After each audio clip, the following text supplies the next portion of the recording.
Mon nom, c'est Anne-Marie Lapierre. Je suis conseillère pédagogique au bureau de la RAC au Cégep de Valleyfield. Et puis, c'est ça, je vais vous présenter dans quelques instants là, un outil que j'aime bien utiliser, Genially, pour faciliter en fait la rencontre d'accueil avec les candidats à la RAC. Donc, moi, mes intérêts pédagogiques présentement, à ce moment-ci de ma carrière, évidemment, j'ai le béguin là, pour la reconnaissance des acquis et des compétences. Alors, je suis au bureau de la RAC, moi, depuis 3 années. Et puis, au fur et à mesure de la pratique, comme disait tantôt, on jasait un peu, Louise et moi, on aime découvrir de nouveaux outils, hein, on aime évoluer, être toujours en amélioration continue.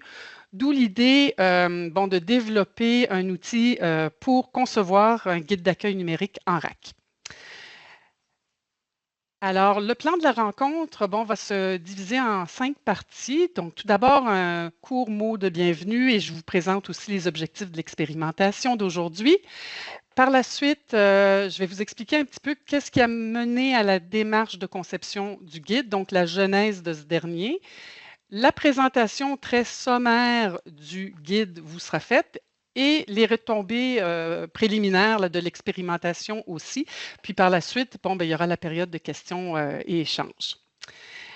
Alors, l'objectif principal ou les objectifs que je tentais de poursuivre avec cette expérimentation, donc ça s'inscrit vraiment dans le cadre des activités de reconnaissance des acquis et des compétences à notre cégep. Ça a été principalement réalisé par moi parce que je suis toute seule dans l'équipe au niveau de la conseillance pédagogique. Alors, je n'avais pas d'autres personnes sur qui me poser. Toutefois, vous allez voir, j'ai eu quand même l'accompagnement moral de ma collègue Nathalie, qui est l'adjointe administrative au bureau de la RAC. Donc, les objectifs principaux, c'était donc de développer grâce à la plateforme Genially un guide d'accueil numérique, donc destiné aux personnes candidates à la RAC. Et de manière plus précise, moi, ce qui m'intéressait, c'était l'adaptation d'un modèle que j'ai sélectionné, un modèle Genially qui permet les principaux outils technologiques et pédagogiques dont auront besoin les nouveaux candidats pour bien démarrer leur parcours en RAC. Donc, maintenant, pour la démarche donc, de la conception de notre guide. Alors, il faut savoir, le point de départ, pour ceux qui ne connaissent pas la RAC, la RAC s'adresse en fait à des adultes plus souvent qu'autrement qui ont des acquis expérientiels, donc qui n'ont peut-être pas eu toujours l'occasion dans leur vie d'aller se chercher un diplôme, une attestation, et donc font un retour aux études, quoique la RAC, ce ne sont pas des études, mais ce sont une façon d'évaluer les compétences que les personnes, les adultes ont acquis de façon expérientielle, donc soit dans leur vie professionnelle ou dans un parcours extrascolaire. Alors, partant de cela, j'ai déjà en premier lieu une courte vidéo qui va vous présenter très rapidement une de nos spécialistes de contenu et aussi l'expérience d'une de nos candidates en RAC. Alors, la RAC, dans le fond, c'est ce qu'on appelle la reconnaissance des acquis et des compétences. C'est une démarche individualisée qui permet aux candidats, aux candidates d'accéder à la diplomation. Ce que je retiens le plus du programme et de la formation continue au niveau de la reconnaissance des acquis et compétences, la proximité malgré la distance avec le personnel, c'était vraiment facilitant. Là, je couche les enfants, 7h30, 8h, c'est beau, on peut avoir la rencontre avec mon enseignante pour faire soit l'évaluation, remettre un travail, avoir une petite consultation rapide si j'ai des questions. L'encadrement n'est pas négligé du tout. On est à la maison chacun de notre côté, on a nos réalités chacun de notre côté. Une conseillère pédagogique aussi qui fait notre suivi si elle remarque que le rythme est un peu moins là, il y a un petit ralentissement, elle va prendre contact avec nous, juste s'assurer que tout est sous contrôle. Ces gens-là ne viennent pas faire la formation traditionnelle. On va reconnaître leurs compétences, on va évaluer dans le fond qu'ils maîtrisent le cœur de chacune des compétences du programme d'études en fonction de leurs acquis, soit extrascolaires ou de leur expérience professionnelle. C'est sûr qu'ils sont petits, mais de voir que maman travaille fort pour quelque chose. À peine un mois après l'obtention de mon diplôme, j'ai obtenu un poste que j'aurais pas pu avoir le mois d'avant. C'est vraiment très, très, très, très stimulant. Alors voilà, court témoignage. Alors, donc ça vous met un petit peu en contexte, à savoir, on a des candidats, des spécialistes aussi de contenu qui les accompagnent. Et depuis 2020, donc la période de la pandémie, on fait principalement, pour ne pas dire exclusivement, de la RAC à distance. Alors, il y a des avantages qui sont associés à cela. Évidemment, la conciliation travail, études et vie personnelle, le respect du rythme de travail des candidats, une meilleure accessibilité à la diplomation et aussi le maintien de la relation pédagogique par l'utilisation d'outils numériques variés. En contrepartie, il y a certains défis qu'on doit relever et parmi les principaux, il y a l'adaptation des conditions de reconnaissance à des modes d'évaluation à distance. Il y a aussi toute la question de l'intégrité intellectuelle des évaluations. Et ce qui va faire l'objet donc de l'actuelle présentation, c'est l'accompagnement des candidats dans l'appropriation des divers outils numériques. Donc, sans plus tarder, je vous explique un peu les étapes là, du développement du guide d'accueil. Donc, il faut se mettre dans le contexte, on est avec une clientèle adulte qui n'a pas fait nécessairement des études très, très poussées au niveau collégial ou universitaire. Ils sont au travail. Il y a peut-être un degré variable de littératie numérique parmi ces candidats. Alors, qu'est-ce que nous faisions, nous, lors de l'accueil de nos candidats? Donc, je vous dirais de août 2024 à septembre 2025, plus ou moins, on faisait des séances d'accueil individuelles. Je les appelle mes séances d'accueil version 1.0, où pendant une période d'environ 20 à 30 minutes, je rencontre sur Teams les candidats, chacun des candidats. Et la présentation que je leur faisais, c'était une présentation assez linéaire, en ce sens que j'avais peut-être une dizaine ici là, de fichiers PDF. Et puis, bon, c'était correct. Là, je leur montrais comment accéder à notre portail Omnivox, les procédures de configuration de l'authentification à double facteur, etc. Alors, j'ouvrais une après l'autre là, les fichiers. Alors, c'était correct, mais sans plus. Et ce qui s'est passé par la suite, c'est qu'au mois de mai 2025, j'ai assisté à une formation qui était offerte par le CERAC de Sainte-Foy. Et ça a été vraiment une grande source d'inspiration parce qu'ils ont développé un guide de soutien numérique. Et le format, donc, qui était présenté, bon, ça, c'est l'interface d'accueil. Et ça a tout de suite, chez moi, déclencher des idées, à savoir que je voyais que, Omnivox est là, l'authentification est là, je parlais des moyens de communication. Donc, déjà, je me suis dit, il me semble que c'est une façon plus intéressante de présenter une séance d'accueil à un candidat RAC que mes simples 10 fichiers là, que j'ouvrais successivement. Alors après, on a eu la période de l'été qui s'est passée et là, je suis revenue avec quand même un petit peu plus d'inspiration. Je me suis repenchée sur cette formation-là et là, je me suis dit, à partir de septembre, je vais m'y mettre et je vais essayer de concevoir un guide d'accueil numérique en m'inspirant de celui du CERAC, mais en le mettant à notre main, à notre couleur. Et là, je vous présente simplement l'activité de réflexion que j'ai faite. On va la décortiquer un peu plus en détail tantôt. Donc ça, c'est le premier coup d'œil, le premier exercice que j'ai fait, mon brouillon, pour en arriver à partir d'octobre 2025 à une séance d'accueil version 2.0, où là, j'ai commencé à expérimenter le guide d'accueil numérique. Et les candidats que j'ai rencontrés depuis octobre, en fait, je leur faisais comme un combo. On leur envoyait la pochette d'accueil et on les testait en même temps aussi avec leurs impressions du guide d'accueil numérique pour voir comment ils s'y retrouvaient, qu'est-ce qui était le plus facile, le plus convivial, comment est-ce que l'information était plus compréhensible lorsqu'ils la recevaient sous ce format ou sous le format final de notre guide d'accueil. Donc, voilà pour la genèse donc, de cet outil. Maintenant, je vais vous présenter plus précisément notre guide. Donc, dans un premier temps, les étapes qui ont mené à la création du guide. Alors, j'ai essayé de réfléchir, j'ai analysé le concept du cégep, du CERAC de Sainte-Foy. Et puis, il y avait des choses qui ne marchaient peut-être pas autant avec notre présentation d'éléments. Donc, tout d'abord, il fallait que je conçoive un brouillon de contenu à présenter. C'était quoi les éléments importants, moi, qui retenaient mon attention pour faire partie de mon guide? Puis là, il va falloir que je me reconnecte. Désolée parce qu'il y a eu un bug tantôt encore avec Teams.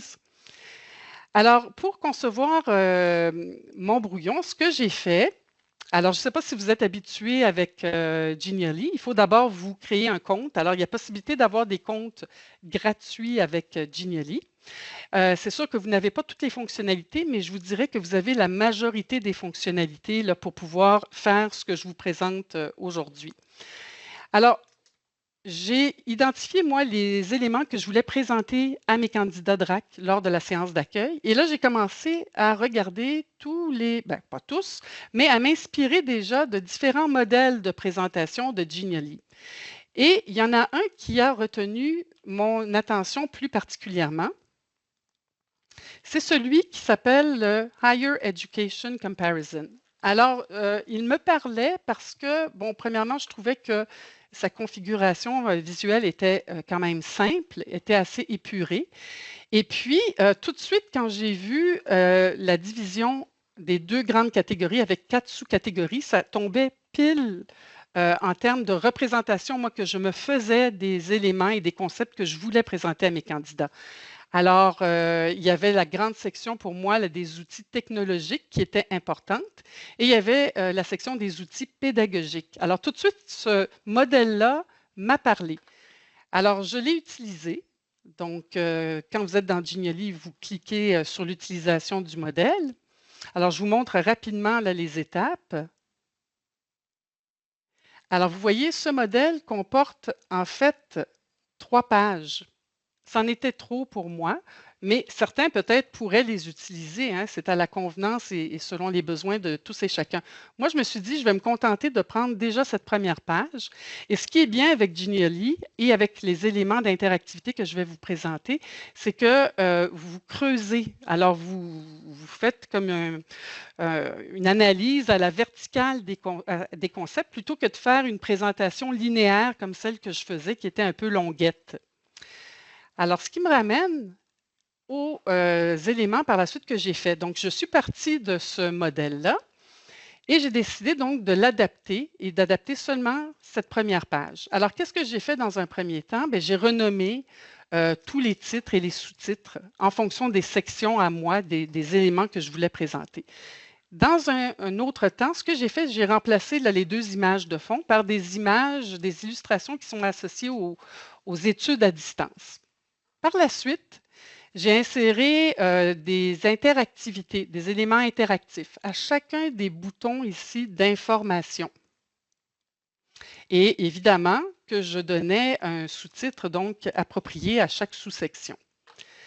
J'ai aussi, par la suite, modifié et uniformisé les polices du modèle de base pour que la police soit plus accessible pour le plus grand nombre de lecteurs. Alors, je suis allée avec une police. Moi, j'ai choisi la Roboto, là, qui est sans sérif, mais vous pourriez choisir celle qui vous convient. J'ai éliminé aussi certains boutons d'interactivité qui étaient moins pertinents à mon guide et finalement, j'ai ajouté une bulle d'interactivité pour que les candidats puissent communiquer avec nous en tout temps. Ils ont nos coordonnées qui sont disponibles. Donc, de cette ébauche-là, j'en suis arrivée à ce modèle qui n'est jamais final parce qu'il y a toujours des ajustements à faire. Mais je voulais donc vous donner une présentation quand même visuelle des éléments, moi, qui étaient importants dans le guide d'accueil numérique de nouveaux candidats à la RAC. Alors, il y a toute la section des outils technologiques, étant donné que pour la plupart des candidats, la littératie numérique, hein, ce ne sont pas tous des candidats qui ont des formations ou qui ont utilisé l'ordinateur récemment.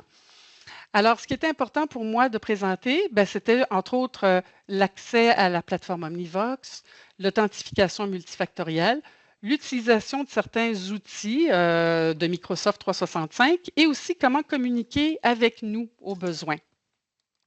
Et c'est là que j'ai commencé, comme vous voyez, à faire des intégrations de fenêtres.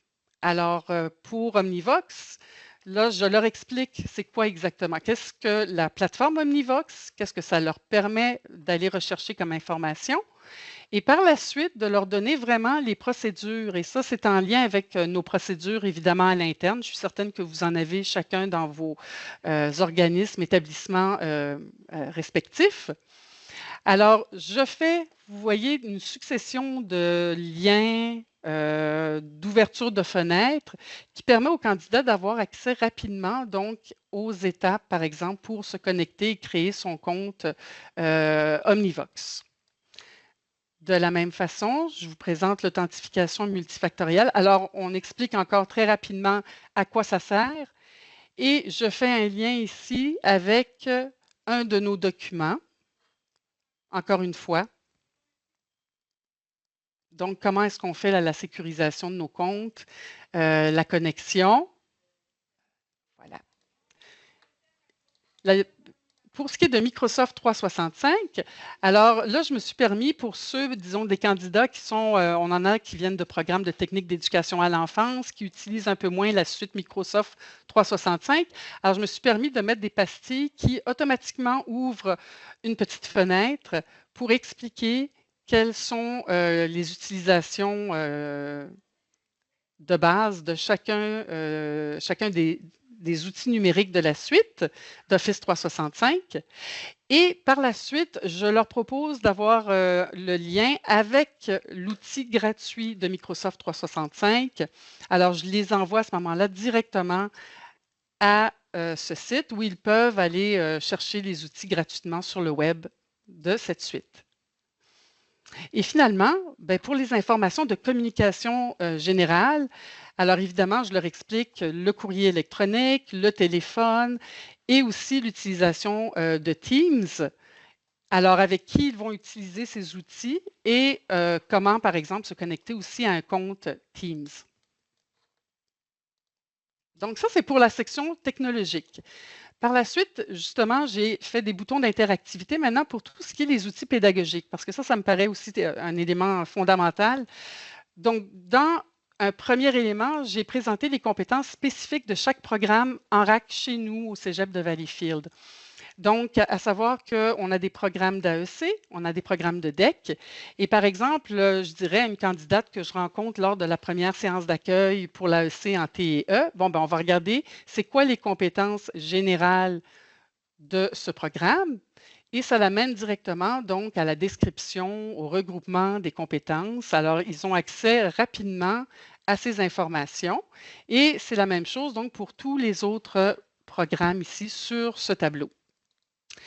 J'ai aussi une section où j'ai fait des liens avec tous les documents importants que les candidats doivent prendre en considération lorsqu'ils commencent une démarche de RAC. Alors, évidemment, la politique institutionnelle d'évaluation des apprentissages de notre cégep, notre PIRAC, les rôles des divers intervenants en RAC. Donc, ça, c'est un document à l'interne. Et pour les candidats qui sont inscrits en technique d'éducation à l'enfance, ils ont accès à une modalité, on peut dire, de financement, de gratuité scolaire avec la RAC 96. Donc, il y a un lien qui les mène directement au dépliant de la RAC 96. Alors, comme vous voyez, j'ai essayé de faire le plus clé en main sur une page. Maintenant, un autre élément qui est extrêmement important, c'est l'intégrité, évidemment, intellectuelle. Et à ce moment-là, nous, on les réfère à notre site de la communauté collégiale. Et c'est quoi l'intégrité intellectuelle? Et moi, ce que je leur présente, c'est entre autres les citations correctes avec l'outil Diapason qu'on utilise et aussi le questionnement « Mon travail est-il prêt à être remis ?» Alors, les questions, les valeurs de l'intégrité, les 6 valeurs de l'intégrité et les questionnements que les candidats ont à se faire pour bien savoir si leur travail est prêt à être remis. Alors, il y a 6 questions qu'ils se posent, même on en a rajouté une 7e, je crois. Oui. Et donc, je revois avec eux rapidement, je les guide à travers ce document-là pour qu'ils soient déjà sensibilisés là, à l'importance de l'intégrité intellectuelle en reconnaissance des acquis et des compétences. Et enfin, moi, comme j'ai travaillé beaucoup aussi au niveau du régulier comme conseillère en service adapté par le passé, c'est très important, moi, les stratégies d'efficacité en RAC. Les stratégies efficaces en RAC. En fait, je me suis inspirée beaucoup des stratégies qui ont démontré leur efficacité dans le domaine des études collégiales en général. Alors, on pense entre autres à la planification, l'organisation de son temps, l'engagement motivationnel, gestion du stress, amélioration de ses habiletés de lecture et de rédaction. Et donc, un élément, un outil que je trouve vraiment essentiel et très inspirant, c'est le Padlet qui a été développé par le service à la communauté étudiante des HEC de Montréal. Et il y a vraiment des magnifiques infographies que je partage donc avec les candidats à la RAC. C'est certain qu'ils n'utiliseront pas toutes ces informations. Toutefois, ne serait-ce que, par exemple, leur expliquer, bon, ben, vous allez être en cheminement individuel, souvent seul, en formation asynchrone, en ce sens qu'ils vont souvent devoir par eux-mêmes aller chercher des informations, aller lire, aller se documenter en préparation de leurs évaluations RAC. Alors, ça leur donne comme des représentations, des imageries de ce qu'est le métier étudiant et dans leur cas, le métier d'être candidat à la RAC. Alors, de la même façon, oui, éclaire-moi motivation. Alors ça, je trouve que c'est une plaquette qui est inspirante parce que moi, je suis toujours là derrière eux, je les accompagne à chaque étape de leur démarche. Et puis, je leur fais voir donc ces imageries-là qui sont quand même pour moi importantes au niveau de la persévérance là, des candidats dans leur démarche en RAC. Alors voilà, moi, ça fait le tour de ce que je voulais vous présenter par rapport à mon outil. Mais maintenant, si on regarde là, les retombées de l'expérimentation, étant donné que c'est encore jeune, je viens tout juste de développer cela, ce que je peux voir à date lors des séances d'information et d'accueil que j'ai eues avec les nouveaux candidats, donc pour le bureau de RAC de notre cégep, les principales retombées, évidemment, pour l'ACP, moi, je trouve que ce guide d'accueil structure et dynamise la présentation des principaux outils numériques, que ce soit autant des outils technologiques que pédagogiques.